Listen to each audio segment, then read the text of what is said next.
అయ్యా ముఖ్యమంత్రి యనమల రేవంతాల సారు ఎన్ని కూపన్ కార్డులు ఇచ్చిండ్రు? అత్తగారింటికి పోతే అత్తగారింట్లో ఆడబిడ్డ పేరు నమోదు చేపించి ఇవాళ దాదాపుగా రాష్ట్రంలో 1,10,00,000 రేషన్ కార్డులు ఇవాళ తెలంగాణ రాష్ట్రంలో ఈ ప్రభుత్వము ఇస్తున్నది. అత్తగారింటికి వచ్చిన కొత్త గోడల పేర్లు తెలుసుకొని మరి రేషన్ కార్డులలో పేరు ఎక్కించినాం అంటుంటే మరి 1,10,00,000 రేషన్ కార్డులలో ఎక్కించుకునేంత మంది తెలంగాణ రాష్ట్రంలో కూటికి లేనోళ్ళు దారిద్ర్య రేఖకు దిగున ఉంటే మళ్ళీ సర్కారు కులగణన సర్వే చేసి గుర్తించింది ఎట్లా అదంతా?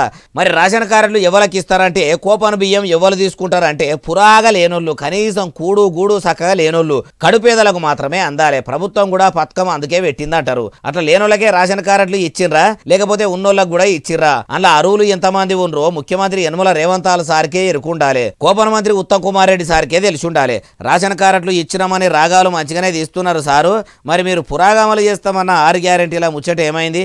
అవిని ఎప్పటి వరకు అమలు చేస్తారు? మీరు పథకాలు ప్రారంభించే వరకు మీ మలి సర్కారు 5 ఏళ్ల పాలన కాలం ఒడిసిపోయే కాడికి వస్తుందా ఎట్లా అంటుర్రు ఈ ముచ్చటిన్నోళ్ళు.